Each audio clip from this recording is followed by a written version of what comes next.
दोस्तों आज के इस वीडियो में हम जानेंगे कि आप किस तरीके से आरआरबी जो कि रेलवे के द्वारा वैकेंसीज निकाली गई है असिस्टेंट लोको पायलट के पोस्ट पर, जो कि 11,127 पदों पर वैकेंसीज निकाली गई है।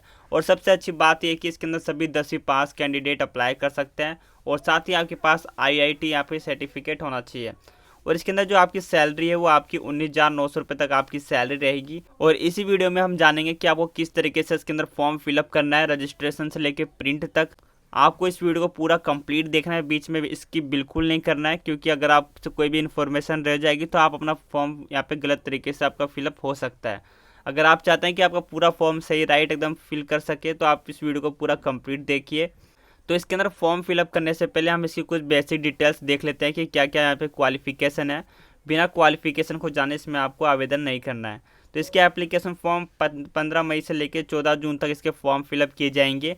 और अब इसकी एग्ज़ाम डेट अनाउंसमेंट नहीं की गई है। जैसे इसकी एग्ज़ाम डेट आती है तो आपको हमारे यूट्यूब चैनल के द्वारा अपडेट कर दिया जाएगा और आप हमारे टेलीग्राम को भी ज्वाइन कर सकते हैं। अब हम बात करेंगे इसकी एग्ज़ाम फ़ीस के बारे में। तो इसके अंदर जनरल ओबीसी कैटेगरी के लिए 500 रुपये एप्लीकेशन फ़ीस है, SC ST के लिए 250 और फीमेल और PWD कैंडिडेट के लिए भी 250। और इसमें अच्छी बात ये और है कि इसके अंदर आपकी फ़ीस भी रिफ़ंड होती है। जैसे कि जनरल ओबीसी कैटेगरी जिनके 500 रुपये एप्लीकेशन फ़ीस है, इसके अंदर आपको जब आप एग्ज़ाम दे देंगे तो आपको 400 फीस आपके बैंक अकाउंट में रिफ़ंड कर दिया जाएगा। और जो बैंक अकाउंट उसी में ट्रांसफ़र किया जाएगा। जब इसका फॉर्म फिलअप करेंगे तो इसके अंदर आपको बैंक डिटेल्स देनी होती है, वो भी हम आगे डिस्कस करेंगे। और यहाँ पे SC ST जो भी कैंडिडेट है इनकी यहाँ पे पूरी फीस रिफंड होती है 250 रुपये, जब ये एग्ज़ाम कंडक्ट दे देंगे।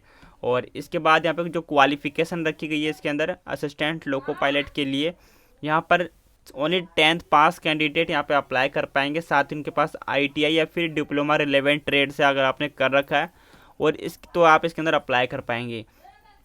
और यहाँ पर आप इसके अंदर जोन वाइज देख सकते हैं कि किस जोन के अंदर कितनी कैटेगरी यहाँ पे वैकेंसीज रखी गई है। अपनी कैटेगरी वाइज और टोटल वैकेंसीज भी देख सकते हैं। तो इसके बाद आपको अप्लाई करना है। और अब बात करते हैं इसके अंदर एज लिमिट। अगर आपकी भी एज 1 जुलाई 2026 तक 18 से लेकर 30 के बीच में है तो आप इसके अंदर अप्लाई कर सकते हैं। और इसका सिलेक्शन प्रोसेस भी बहुत ईजी है। सबसे पहले आपका रिटर्न एग्जाम होगा, उसके बाद डॉक्यूमेंट वेरिफिकेशन, फिर मेडिकल एग्जामिनेशन के बाद फाइनल आपका सिलेक्शन किया जाएगा। तो चलिए अब जानते हैं कि आपको किस तरीके से अप्लाई करना है। अप्लाई का लिंक आपको इस वीडियो को डिस्क्रिप्शन में मिल जाएगा। जैसे आप उस पर क्लिक करेंगे तो आपके सामने रेलवे की ऑफिशियल वेबसाइट आपके सामने ओपन हो जाएगी। और यहाँ पे नीचे आपको एक जो अभी फॉर्म चालू है तो आपको यहाँ पे शो हो जाएगा, यहाँ पर recruitment for assistant loco pilot ALP। तो यहाँ पर आपको अप्लाई वाले ऑप्शन पे क्लिक करना है, या फिर आपको ऊपर यहाँ पे एक लॉगिन और क्रिएट एन अकाउंट दो ऑप्शन मिल जाएगा। अगर आप यहाँ पे पहली बार अप्लाई कर रहे हैं तो आपको क्रिएट एन अकाउंट पे क्लिक करना है। अगर आपने इससे पहले कई सारी वैकेंसीज में अप्लाई कर रखा है, आपने पहले से यहाँ पे रजिस्ट्रेशन कर रखा है, तो आपको सीधे यहाँ पे लॉगिन पर क्लिक करना है। और लॉगिन विथ आधार पे क्लिक करके आपको यहाँ पर मोबाइल नंबर और गेट OTP आधार पे क्लिक करके चेक बॉक्स पे क्लिक करना है। आई एम नॉट रोबोट पे क्लिक करके यहाँ पे आप जैसे OTP भेजेंगे उसे OTP फिल करके आपको लॉगिन पर क्लिक करना है। अगर आप इसके अंदर पहली बार अप्लाई कर रहे हैं तो आपको नीचे क्रिएट एन अकाउंट मिल जाएगा, इस पर क्लिक करना है और फिर ओके पर क्लिक करेंगे तो यहाँ पर कंट्री ऑफ नेशनलिटी पे सिलेक्ट करना है। अगर आपने पहले से रजिस्ट्रेशन कर रखा है तो आप थोड़ा सा पार्ट स्किप कर सकते हैं, ये रजिस्ट्रेशन वाला, क्योंकि बहुत सारे ऐसे भी कैंडिडेट हैं जो कि पहली बार फॉर्म फिलअप कर रहे हैं, तो उन्हें बताना बहुत ही ज़रूरी है। तो सबसे पहले आपको कंट्री यहाँ पे सेलेक्ट करना है इंडिया, और फिर इसके बाद आपको यहाँ पे अपना फुल नेम और आपको दोबारा से यहाँ पे टाइप करना है अपना फुल नेम। और फिर इसके बाद क्या आपने कभी अपना नाम चेंज किया है, अगर आपने किया तो येस, अगर आपने नहीं किया तो सिंपली नो पर क्लिक करना है। इसके बाद आपने यहाँ पर डेट ऑफ बर्थ को सेलेक्ट करना है। जो आपका डेट ऑफ बर्थ है वो आपके 10th के मार्कशीट के अकॉर्डिंग होना चाहिए। तो आपको यहाँ पे कैलेंडर वाले पे आइकन पे क्लिक करेंगे और आपको यहाँ पे ईयर वाले पे क्लिक करना है। तो इस तरीके से यहाँ पर अपना डेट ऑफ बर्थ का ईयर और फिर इसके बाद मंथ को आगे करने के लिए आपको ये 2 एरो कीज़ मिलेंगे। तो आप जैसे आगे करेंगे तो आपका अगस्त, फिर ये सितंबर, इस तरीके से आगे पीछे कर सकते हैं। और अपने डेट को सेलेक्ट करना है और इसके बाद आपको यहाँ पे दोबारा रिटाइप करना है आपका डेट ऑफ बर्थ। तो आप इस फॉर्मेट में आप टाइप कर सकते हैं जैसे कि 19 और फिर इसके बाद स्लैश आपको लगा देना है। और फिर इसके बाद दोबारा आपको यहाँ पर डेट ऑफ बर्थ रिटाइप करना है। रिटाइप किस फॉर्मेट में करना होगा, आपको डायरेक्ट जो आपका यहाँ पे डिजिट है डिजिट लिखना है, आपको स्लैश नहीं लगाना है। स्लैश इसके अंदर ऑटोमेटिक लग जाएगा। जैसे कि हमने 19 दबाया फिर दोबारा 09 दबाएंगे तो आप देख सकते हैं यहाँ पे स्लैश अपने आप यहाँ पे आ गया है।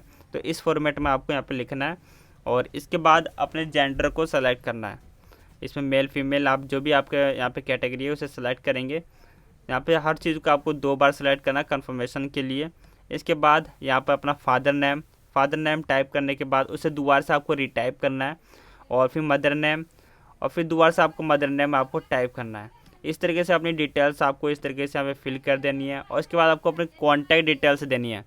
कॉन्टैक्ट डिटेल्स के अंदर आपको वही ईमेल आईडी और मोबाइल नंबर देना है जो आपका एक्टिव हो, क्योंकि जो बाकी इन्फॉर्मेशन आएगी वो आपको ईमेल के थ्रू, और जो भी इसका एडमिट कार्ड जब भी रिलीज़ होता है तो आपको टेक्स्ट मैसेज के थ्रू यहाँ पर इन्फॉर्म किया जाता है। तो ये काफ़ी इंपॉर्टेंट हो जाता है आपके लिए। तो यहाँ पर ईमेल आईडी डालने के बाद यहाँ पे जनरेट ईमेल ओटीपी, और मोबाइल नंबर डालने के बाद भी उस पर एक ओटीपी से वेरीफाई करवा लेना है, ओटीपी डाल के। और फिर इसके बाद आपको यहाँ पे वेरिफिकेशन करना है। आधार कार्ड के थ्रू आप वेरिफिकेशन कर लेंगे तो ज़्यादा अच्छा रहेगा। और इसके बाद आपको अपना एक पासवर्ड क्रिएट करना है।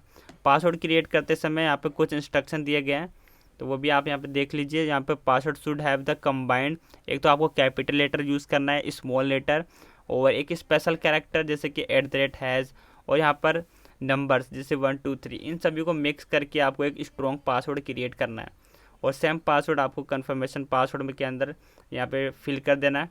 इसके बाद आपको कैप्चा के अंदर यहाँ पे आई एम नॉट रोबोट पे क्लिक करेंगे तो यहाँ पे ये ग्रीन हो जाएगा। इसके बाद आपको प्रीव्यू एंड क्रिएट अकाउंट पर क्लिक करना है।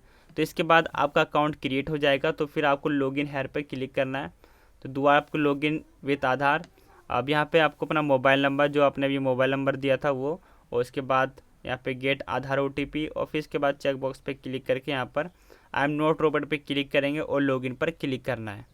तो हमने यहाँ ओटीपी भेज दिया है। आपको यहाँ पे ग्रीन यहाँ पे सिग्नल मिल जाएगा। ओटीपी आपको अपने मोबाइल के टेक्स्ट मैसेज में आपको चेक करना है। आधार कार्ड वाला यहाँ पर मैसेज आएगा, आधार कार्ड के नाम से आपके मोबाइल में ओटीपी आएगा, उसे यहाँ पर फिल कर देना है। तो इस तरीके से हमारे यहाँ पर लॉगिन हो चुका है। और इसके बाद ऑनलाइन एप्लीकेशन पर क्लिक करेंगे, और फिर आपके सामने जो भी जितनी वैकेंसीज यहाँ पे एक्टिव होगी वो आपको यहाँ पे शो हो जाएगा। और यहाँ पे आप देख सकते हैं यहाँ पे CN नंबर 1 2026 और असिस्टेंट लोको पायलट ALP की वैकेंसीज है। इसके एप्लीकेशन फॉर्म 15 मई से लेकर 14 जून तक इसके एप्लीकेशन फॉर्म फिलअप किए जाएंगे। और यहाँ पे सिलेक्ट द RRB, आप यहाँ पे किस जोन से अप्लाई करना चाहते हैं उस जोन को आप सेलेक्ट कर सकते हैं। जोन आप यहाँ पे देख सकते हैं अपनी पोस्ट, अगर आप पोस्ट के अकॉर्डिंग या फिर अपने एरिया के अकॉर्डिंग भी यहाँ पर अप्लाई कर सकते हैं। तो जो भी आपका एरिया है तो उस अकॉर्डिंग आप पे अप्लाई कर दीजिए ना। या फिर आप पोस्ट के अकॉर्डिंग अप्लाई करना चाहते हैं तो सबसे पहले आप इसके ऑफिशियल नोटिफिकेशन में देख लेना कि कितनी ज़्यादा किस जोन में कितनी नंबर ऑफ पोस्ट है, वो आप यहाँ पे कैलकुलेट करके अपने हिसाब से यहाँ पे जोन को सेलेक्ट करना है। और इसके बाद इन दोनों पे चेक बॉक्स पे क्लिक करना है, और इसके बाद आपको नेक्स्ट पर क्लिक करना है। अब यहाँ पर आपका मेडिकल फिटनेस सेल्फ असिस्टमेंट यहाँ पे आपका लिया जाएगा। तो आपको यहाँ पर एक एक का ऑप्शन देना है। वैसे सभी का ऑप्शन आंसर आपको नो ही रखना है।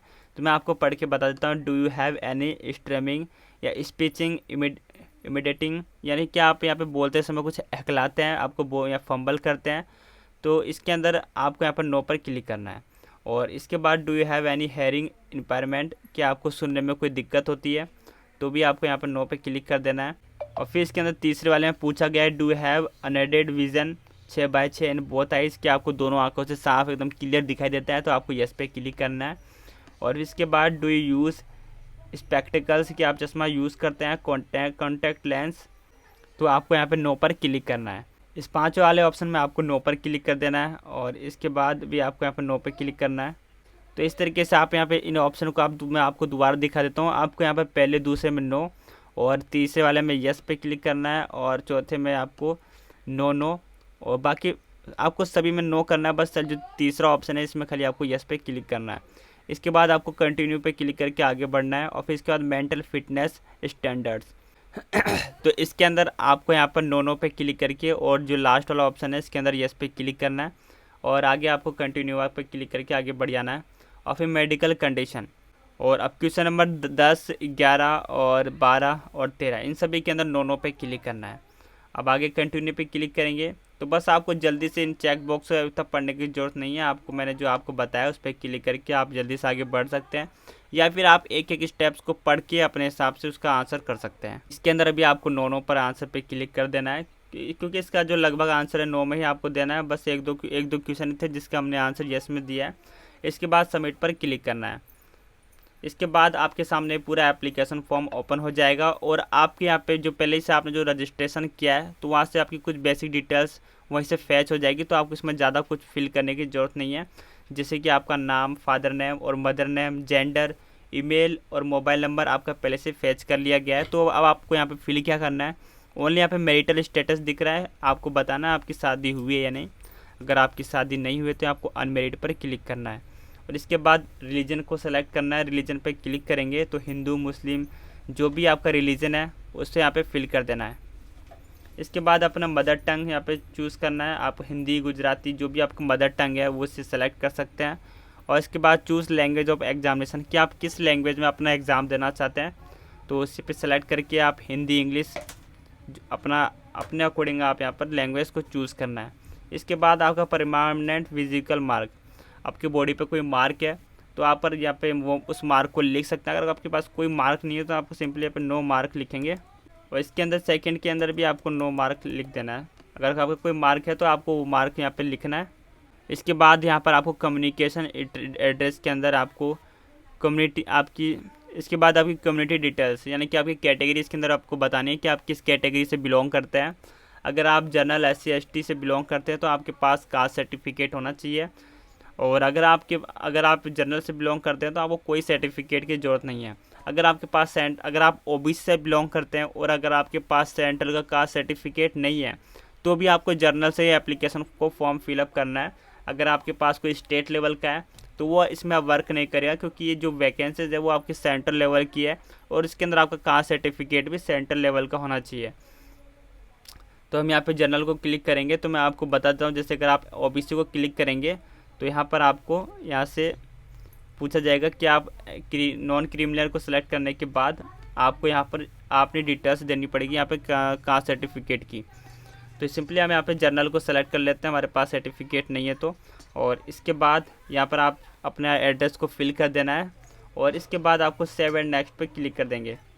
अब आप यहाँ पे देख सकते हैं कि ऊपर आपको 5 स्टेप में इसका फॉर्म फिलअप करना है जिसमें से हमने 1 स्टेप्स को कंप्लीट कर लिया है। अब यहाँ पर हम एक्स सर्विसमैन डिटेल्स को बताना है तो यहाँ पर नो यहाँ पर रहने देना है, नॉट एप्लीकेबल सीधा। अब यहाँ पर बैंक डिटेल्स आपको जो रिफंड आपका अमाउंट आएगा उससे यहाँ पर आप फैच करवा लेना है। तो फैच करवाने के लिए आप जिस व्यक्ति की भी ज़रूरी नहीं है कि वो आपके अकाउंट हो, अगर आपकी फैमिली में किसी और का मान लो कि अगर आपका अकाउंट नहीं है तो आप अपने फैमिली मेम्बर का भी अकाउंट दे सकते हैं। तो सिंपली उनका आपको आधार नंबर डालना है, जो भी आधार से DBT लिंक होगा, डायरेक्ट बैंक ट्रांसफ़र जो लिंक होता है अकाउंट, तो वो आपको अकाउंट यहाँ पे शो हो जाएगा और फिर आप चाहे तो उसे चेंजेस भी कर सकते हैं।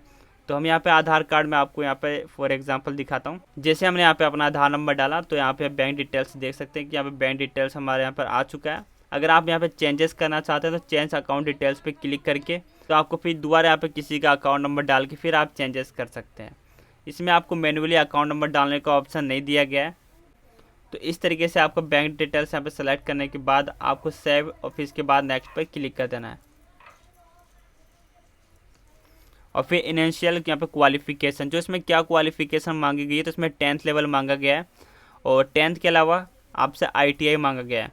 तो आपको यहाँ पर मैट्रिकुलेशन सर्टिफिकेट, 10th की मार्कशीट, यहाँ पे हमको इसके अंदर सबसे पहले आपको स्टेट को सेलेक्ट करना है। स्टेट के अंदर आपका सबसे पहले जो आप जिस स्टेट से आप आते हैं उससे सेलेक्ट करना है, फिर डिस्ट्रिक्ट को सेलेक्ट करना है और फिर इसके बाद आपका बोर्ड, आप जिस बोर्ड से हैं स्टेट बोर्ड उस बोर्ड को लिखना है। अगर आप CBSE है तो वो CBSE बोर्ड को लिख देना है। फिर इसके बाद आप डेट ऑफ पासिंग आपके मार्कशीट में आपको निकालना है, उसके अंदर आपको देखना है कि आपका रिजल्ट कब यहाँ पे कब रिजल्ट आपका यहाँ पर आया है। उस मार्कशीट के नीचे ही आपको लिखा हुआ रहता है, तो वहाँ से अपने डेट को सेलेक्ट करना है। उसके बाद अपना रोल नंबर और आपको अपने मार्कशीट के ऊपर एक सीरियल नंबर आपको दिखता है, उस सीरियल नंबर को यहाँ पे फिल कर देना है। इसके बाद यहाँ पर सेव एंड ऐड पे क्लिक करेंगे। इस तरीके से आपने ऐड करने के बाद अब इसके अंदर ITI भी मांगा गया है तो इसके अंदर दोबारा क्वालिफिकेशन पे क्लिक करेंगे और इसके बाद ITI पे क्लिक करना है। इसके बाद यहाँ पर आपने जिस यहाँ पे डिसिप्लिन से किया है यहाँ पे सब्जेक्ट को सेलेक्ट करना है, जिस भी ट्रेड से अगर आपने कर रखा है उससे यहाँ पे ट्रेड को सेलेक्ट करना है। उसके बाद दोबारा से यहाँ पे अपने स्टेट को सेलेक्ट करेंगे और फिर इसके बाद डिस्ट्रिक्ट को सेलेक्ट करेंगे और यहाँ पे अपने इंस्टीट्यूट का नाम, आपको ये सारी डिटेल्स आपके ITI सर्टिफिकेट के अंदर मिल जाएगा। तो जिसके अंदर आपको अपना यहाँ पे नेम ऑफ इंस्टीट्यूट का जो नाम है वो आपको यहाँ पे टाइप कर देना है और फिर डेट ऑफ पासिंग, और फिर सर्टिफिकेट इशू बाय, वो इशू जो भी जिस भी जहाँ से भी इशू हुआ है। तो एक तो आपका है यहाँ पे स्टेट लेवल और एक नेशनल लेवल, तो जो भी है आपका यहाँ पर आपको यहाँ पर लिख देना है। इसके बाद सर्टिफिकेट टाइप, अब किस टाइप का है, नेशनल या फिर स्टेट, तो वो आपको यहाँ पर सेलेक्ट करने के बाद दोबारा से यहाँ पे ऐड पर क्लिक करना है। इस तरीके से हमने यहाँ पे 10th और ITI की डिटेल्स को यहाँ पे सेव कर लिया है। और इसके बाद अगर आपके पास और भी कोई क्वालिफ़िकेशन है तो ऐड कर सकते हैं, या फिर आप इसे छोड़ भी सकते हैं अभी, क्योंकि इसमें इतना ही क्वालिफ़िकेशन मांगा गया है। मान लो आपके पास अगर ITI नहीं है तो इसके अलावा अगर डिग्री इन इंजीनियरिंग कर रखा है या कोई 3 ईयर डिप्लोमा इन इंजीनियरिंग कर रखा है तो भी आप इसके अंदर फॉर्म फिलअप कर सकते हैं। तो यहाँ पर ये इसके इक्वलेंट है, इनमें से कोई भी डिग्री है तो आप अप्लाई कर पाएंगे। हमने यहाँ पे 2 डिग्री यहाँ पे ऐड करनी थी, हमने ऐड कर दिया। इसके बाद आपको नेक्स्ट पे क्लिक करना है। अब सबसे जो मेन इम्पोर्टेंट काम है यहाँ पर आपका होने वाला है, क्योंकि इसके अंदर काफ़ी प्रॉब्लम आती है कि आपको किस तरीके से यहाँ पर अपने फ़ोटो को कैप्चर करना है। तो यहाँ पे कुछ यहाँ पे इंस्ट्रक्शन दिया है, इन्हें सभी यहाँ पे सभी इंस्ट्रक्शन को पढ़ने के बाद ही आपको यहाँ पर इन सभी इंस्ट्रक्शन को याद रख के, तो यहाँ पे जो भी इंस्ट्रक्शन दिया गया है इन सबको फॉलो करते हुए अपने लाइव फ़ोटो कैप्चर करना है, तभी आप कैप्चर कर पाएंगे, नहीं तो फिर आपको काफ़ी सारी प्रॉब्लम आने वाली है।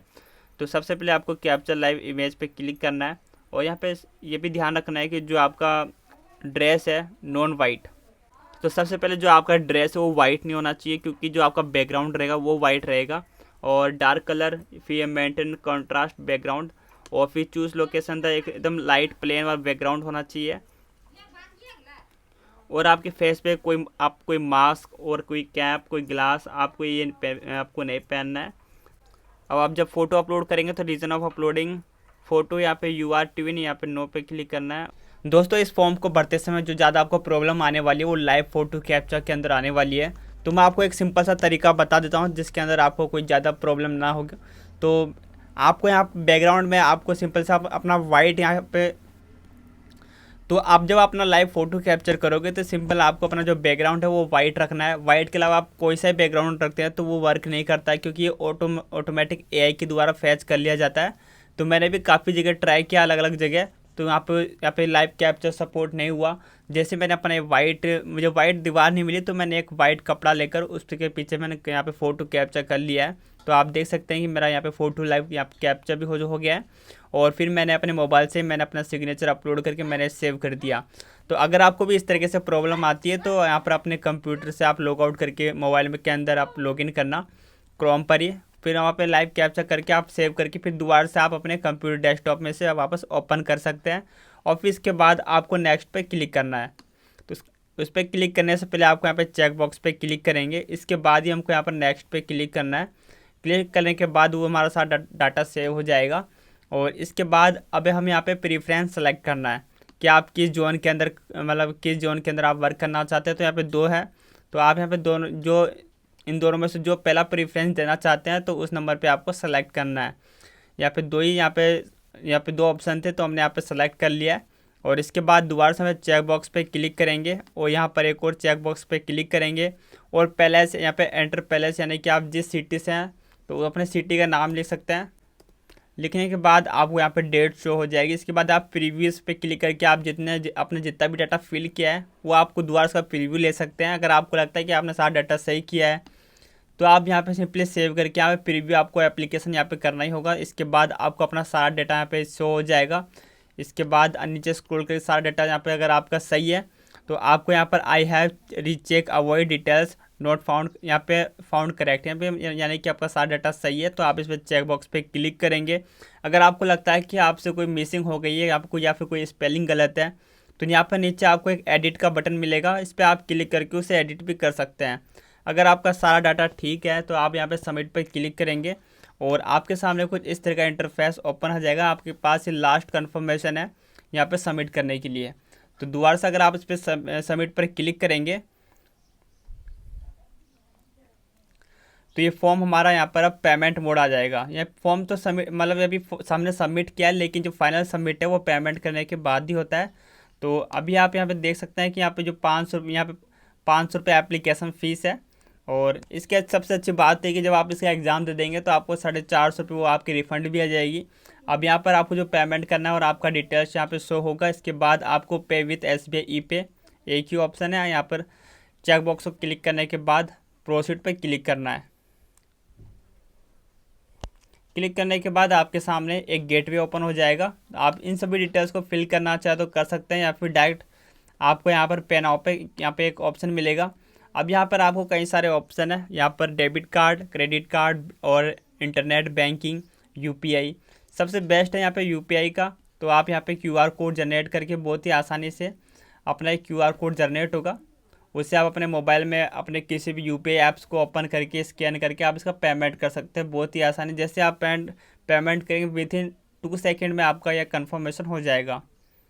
इसके बाद अपने एप्लीकेशन को देखने के लिए आपको यहाँ पर एप्लीकेशन हिस्ट्री पर क्लिक करना है। जैसे आप इस पर क्लिक करेंगे तो आपका यहाँ पर जो भी आप यहाँ पे ALP का फॉर्म फिलअप किया था, तो अभी आपका जो पेमेंट है अगर वो वेरीफाई हो जाएगा, आपको यहाँ पे दोबारा से वेरीफाई पे क्लिक करना है। जब आप पेमेंट कर देंगे तो आपको वेरीफाई पे क्लिक करना है। और अगर आपके सामने जब आप पेमेंट करते हैं तो आपके सामने ऐसा ऑप्शन आता है कि आपको 15 मिनट बाद आपको ये ट्राई करना है, या फिर ऑटोमेटिक वेरीफाई हो जाता है। अगर नहीं होता है तो फिर आपको यहाँ पे वेरीफाई आके क्लिक करेंगे तो आपका पेमेंट यहाँ पर सक्सेसफुली ओपन हो जाएगा। और अभी इस केस में हमने यहाँ पे पेमेंट नहीं किया है, तो इस केस में हमने अभी पेमेंट नहीं किया तो हमारा पेंडिंग दिखा रहा है। जैसे आप पेमेंट करेंगे तो आपको यहाँ पर सक्सेसफुली दिखा देगा और आप अपने एप्लीकेशन को इस व्यू वाले आइकन पे क्लिक करके डाउनलोड भी कर सकते हैं।